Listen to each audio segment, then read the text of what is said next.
Halo teman-teman, salam dan bahagia. Perkenalkan, nama saya Lidiana Dangalila dengan NIM 2019-01-2017. Di sini saya akan menjelaskan pengertian, fungsi, prinsip kerja, dan juga kegunaan dari mesin bubut. Mesin bubut merupakan mesin yang memiliki prinsip kerja memutar benda kerja kemudian disayat menggunakan alat potong seperti pahat bubut. Mesin bubut adalah mesin yang sangat berguna di dunia industri. Keberadaan mesin bubut sendiri sangat dibutuhkan di dunia industri. Bisa digunakan untuk proses produksi dan perbaikan. Fungsi mesin bubut yaitu untuk memegang dan memutar benda kerja untuk melakukan operasi permesinan. Fungsi utamanya adalah untuk menghasilkan benda-benda bulat, membuat ulir, pengeboran, meratakan permukaan benda putar, dan pembuatan tirus. Prinsip kerja dari mesin bubut yaitu memiliki gerak utama berputar. Gerak berputar ini berfungsi untuk memutar benda kerja yang dipasang pada spindel. Untuk menyayat benda kerja, operator hanya perlu mendekatkan alat potong yang dipasang pada tool post atau kepala lepas. Perkenalkan, saya Kasirinus Bastianus Kedetukan, NIM 201901201. Di sini saya akan melanjutkan penjelasan dari saudari Lidiana Dangalila mengenai bagian-bagian dari mesin bubut beserta fungsinya. Bagian yang pertama adalah kepala tetap. Kepala tetap ini memiliki poros spindel mesin yang berfungsi sebagai tempat kedudukan cekam, sehingga pada saat poros spindel berputar maka cekam pun akan berputar. Di dalam kepala tetap terdapat juga puli dan belt atau sabuk yang dihubungkan dengan motor penggerak. Untuk mengubah kecepatan dan arah putar mesin, puli ini dihubungkan dengan poros spindel mesin melalui susunan roda gigi transmisi di dalam gearbox atau kotak roda gigi. Perlu diingat, putaran mesin harus berlawanan arah dengan mata potong pahat atau alat potong yang digunakan. Bagian yang kedua, motor penggerak. Motor penggerak berada di bawah kepala tetap atau gearbox, berfungsi mengubah energi listrik menjadi energi mekanik atau memberi mesin tenaga untuk bergerak. Yang ketiga, tombol emergency stop, digunakan dalam keadaan darurat untuk mematikan mesin. Tombol ini termasuk hal yang penting untuk keselamatan kerja. Umumnya mesin-mesin memiliki tombol ini. Bagian yang keempat, handle atau tuas. Handle pada setiap mesin bubut berbeda-beda. Beda pabrik, beda ukuran, berbeda pula handle-handlenya. Cara menggunakan handle dapat disesuaikan atau berpedoman pada tabel yang menempel pada mesin. Fungsi dari handle ada bermacam-macam. Yang pertama, pengaturan kecepatan spindle atau RPM. Kedua, pengaturan feeding atau kecepatan pemakanan secara otomatis. Yang ketiga, pengaturan arah pemakanan. Yang keempat, pengaturan penguliran. Yang kelima, menyalakan dan mematikan mesin.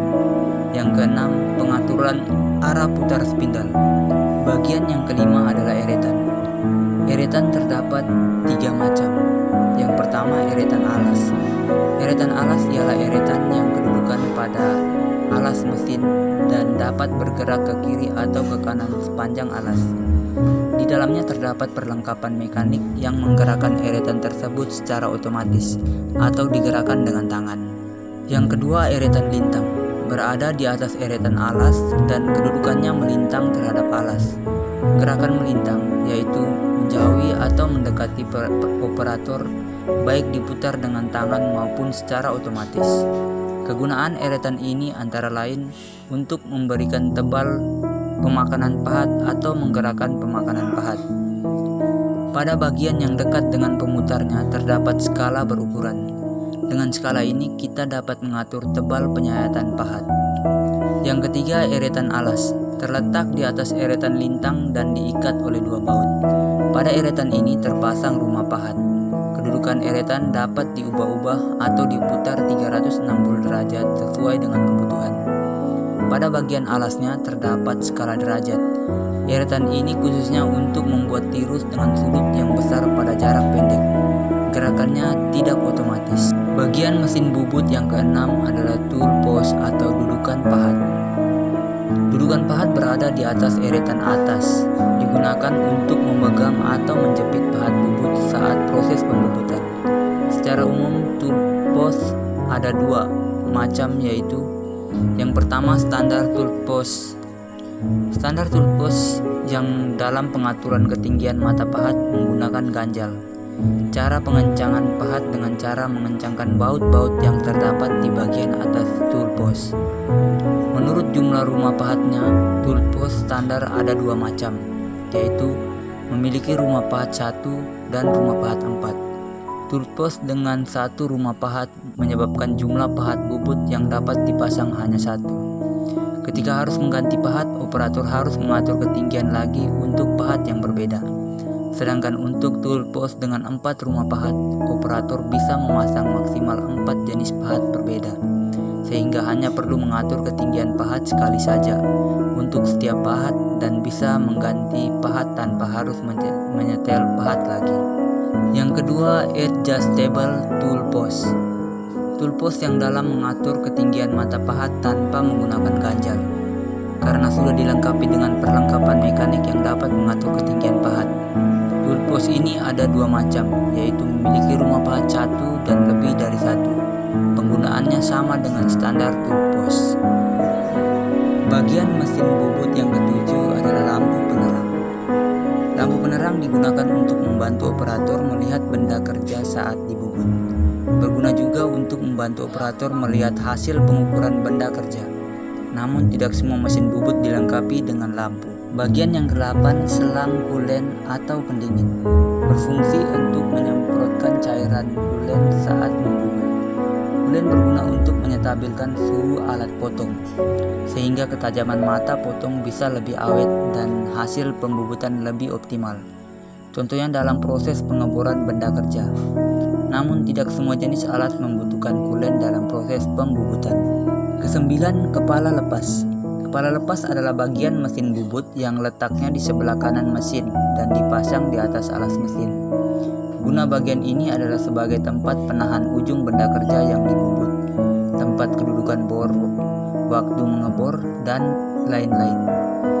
Kepala lepas dapat digeser dan dikunci oleh operator di sepanjang alat mesin. Kedudukannya berada pada alas tersebut, diikat dengan baut dan bor.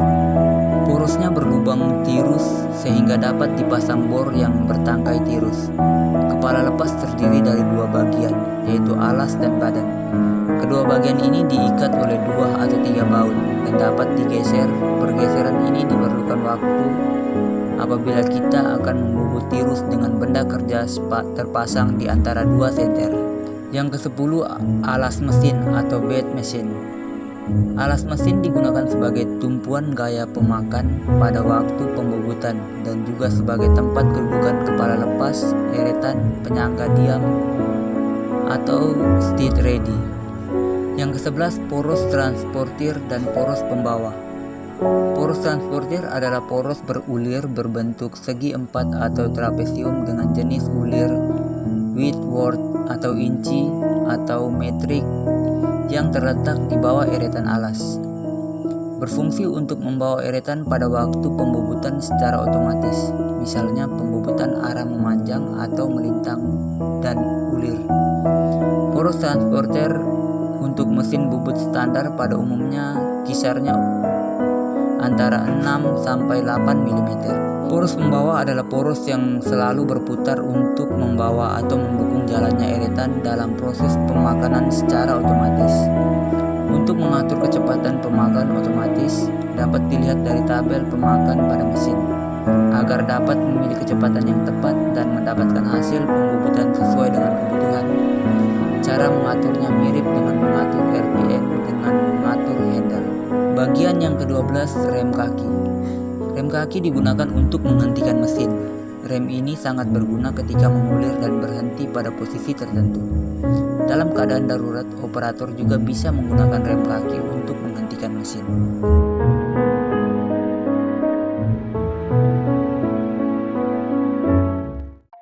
Salam dan bahagia, perkenalkan nama saya Ditya Dugapri, NIM 2019-2024. Di sini saya akan melanjutkan penjelasan dari Pian. Jenis-jenis mesin bubut. Yang pertama, mesin bubut bed atau mesin bubut mini. Mesin bubut yang berukuran kecil biasanya dipasang pada meja atau bangku. Mesin ini digunakan untuk mengejarkan benda kerja yang kecil dan presisi. Memiliki banyak perlengkapan untuk menunjang atau membantu pekerjaan. Yang kedua, mesin bubut speed atau mesin bubut kayu. Mesin bubut ini yang tidak memiliki gearbox, retan atau poros transporter. Alat potongnya dipegang menggunakan tangan. Biasanya digunakan untuk membubut kayu, sehingga sering disebut mesin bubut kayu. Yang ketiga, mesin bubut standar. Mesin bubut paling umum yang Anda kenal. Mesin ini sering kita jumpai di sekolah teknik dengan jurusan teknik permesinan. Memiliki ukuran yang lebih besar dari mesin bubut batch, memiliki konstruksi yang kuat dan cocok untuk pekerjaan yang presisi. Yang keempat, mesin bubut dalam ruangan atau tool room lathe. Tidak jauh berbeda dengan mesin bubut standar, mesin ini memiliki beberapa perlengkapan khusus untuk mengatur sudut dan kecepatan pemakanan. Bed pada mesin ini digunakan lebih kecil dibandingkan mesin bubut yang lainnya. Yang kelima, mesin bubut capstan dan turret, yaitu mesin bubut yang cocok digunakan untuk produksi massal, termasuk tipe mesin semi otomatik dan memiliki tentang operasi yang luas. Dalam mengoperasikan mesin ini, operator tidak dituntut untuk memiliki banyak keterampilan. Yang keenam, mesin bubut CNC, komputer numerical control. Mesin bubut otomatis, yaitu gerakan putaran mesin dan gerakan pahatnya diatur menggunakan program yang dimasukkan pada panel.